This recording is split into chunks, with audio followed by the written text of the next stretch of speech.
There's a lawsuit going on about Trump's corruption, and his lawyers are making an interesting case. So this is from The Hill. They report, lawyers for the Justice Department are arguing that President Trump isn't violating a constitutional provision that bars federal officials from accepting payments from foreign governments because the clause doesn't apply to certain transactions. In a new brief asking a judge to throw out a lawsuit brought against Trump by ethics watchdog Citizens for Responsibility and Ethics in Washington, DOJ lawyers contend that the Foreign Emoluments Clause doesn't apply to fair market commercial transactions like payments for hotel rooms and golf club fees, according to Bloomberg. Trump administration lawyers also argue that CREW, that's again Citizens for Responsibility and Ethics in Washington, and other plaintiffs lack legal standing to bring the case against Trump, and that Congress, not the court system, should determine whether Trump is in violation of the Emoluments Clause. Okay, so the point that Trump's lawyers are making makes no sense.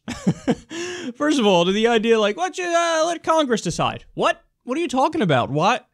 That's super random, and that wasn't like an option. That wasn't on the menu, but they're like, let's do that. Well, why would they choose to do that? Because Congress is overwhelmingly Republican, and they're probably going to go, yeah, he's fine. The Constitution, forget about it. If one of our guys violates it, it doesn't count. So that's why they say send it to Congress. But again, like, I want to stress the point that like, when they bring that up, everybody's like, what? Send it to why would you send it to Congress? This clearly isn't a congressional matter. I mean, somebody is suing the president in court. You don't just pass that off to like another part of the government. That's like somebody goes into the DMV and they're, trying to get their license renewed or something. And they're like, yeah, you know what? Don't worry about it. We're going to hand this off to the CIA. We're like, wait, what? Why? Why would you do that? That makes no sense. That makes absolutely no sense. But then also, notice, their argument isn't, oh, he's not accepting the money, because they can't make that argument because it's a matter of record that he's accepting the money. So what's their argument? No, yeah, he's accepting it, but like it's cool. Dog, you got to get some better lawyers, because these lawyers are not doing you any favors, Don. What are you thinking? This is crazy. He's taking it, but like, whatever. I mean, it's not the same as if he was taking it in other ways. That's not a defense. That's no defense. So yeah, I know you committed robbery. Sure, my client committed robbery, but it's not like other robberies. Like, they think they're making a case for him, but really they're just admitting like, yep, he's kind of guilty of everything that you said he's guilty of. Yeah, totally. And then also, let's be clear about something. They say this doesn't apply to, quote, fair market commercial transactions, like payments for hotel rooms and golf club fees, that's according to Bloomberg. So, but here's the problem with that. They're not even paying fair market prices. But even if they were, it would be an issue. This is why you can't have a president who's like entangled in businesses all over the world, because then you're going to have pay-to-play corruption. That's just par for the course when you have somebody who's personally, financially tied into, accepting payments from people who they're supposed to be building policy around. But we covered this multiple stories recently about how at his golf clubs, they would do these charity fundraisers and they would charge these exorbitant rates. And so to use the golf club, it's not like it's fair market prices and you can compare it to other golf clubs that have hosted outings in the area. They blow those prices out of the water, and not in the sense that it's better prices, in the sense that it's like double, triple, quadruple the prices that you'd get for an outing at another golf course. When it comes to hotel payments, didn't we just cover the story? I forget the exact number, so forgive me, but I think it was something like $270,000 Saudi Arabia paid Trump for staying at one of his hotels.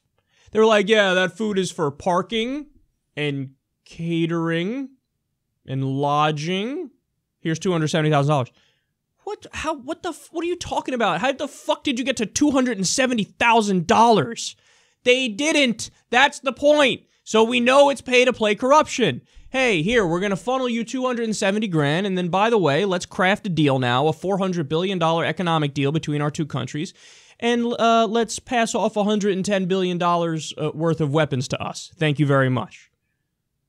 So there's no question. See, this is another one of the reasons why I'm so frustrated with the Democrats, is that they insist on Russia, Russia, Russia, Russia, Russia, Russia, Russia. But, like, there are so many arguments that you can make that are not Russia-based, where it's like, checkmate. Game, set, match. Trump is guilty. Argue on that, and nobody can disagree with you. You know, like for the pay-to-play corruption with Saudi Arabia, there's no more question.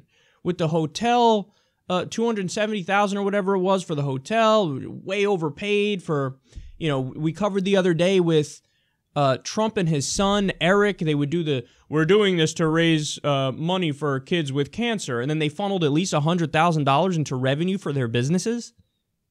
They're skimming off the top for money that's raised to go to kids with cancer. And this is not what the Democrats are talking about. There's so many attacks against Trump that are just like, oh, that's it. There it is right there. So what if I were to tell you Trump opened 8 new businesses, registered 8 new businesses in Russia during the campaign, and then when he got into office, he did a $400 billion economic deal with Russia, and he gave them $110 billion worth of weapons? What would you say? You go, oh, case closed. Pay-to-play corruption. So he registers 8 new businesses with them. They streamline the process, give them favoritism, and then he turns around and does policy for them. Guess what? That is the case, but not with Russia, with Saudi Arabia. But nobody brings it up with Saudi Arabia because they're our allies. So who cares that they're a state that has the same ideology as ISIS and, you know, whatever. So look the other way, because the Democrats want to do those kinds of deals with Saudi Arabia too. But say vague shit about Russia, even though there's no tangible policy improvement that Trump has made in terms of Russia, lifting sanctions and things like that. So the Democrats are lost. Has Trump violated the Emoluments Clause? He's probably violated it, I'm not kidding, in over 5 ways. Because it's not just with Saudi Arabia. It's with, I think, 15 different countries he has businesses in. He, you know, business in Turkey, business in South Korea. The list goes on. And yes, of course he's going to buy his policy in favor of the countries where he has his personal businesses because he doesn't want to have his businesses struggle. So, hey, if I got to give them a little favor here or there, give them a subsidy, give them a deal, whatever it is, I'll do that, even if it's not the right thing to do, because it's the right thing to do for my businesses.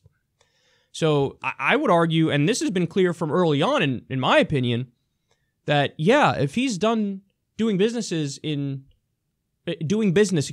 has businesses in about 15 different countries, you better keep your eye on those countries and the policies that we're doing in regards to those countries like a hawk.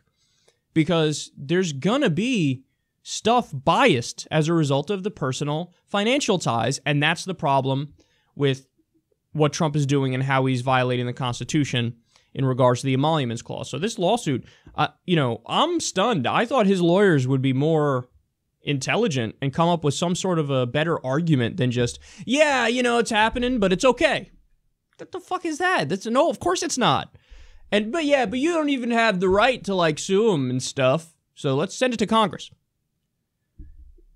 They have no clue what they're talking about and no clue what they're doing, and it's perfectly clear, and the evidence shows he, of course, is violating the Constitution. He, of course, is violating the Emoluments Clause, and we'll see what happens going forward.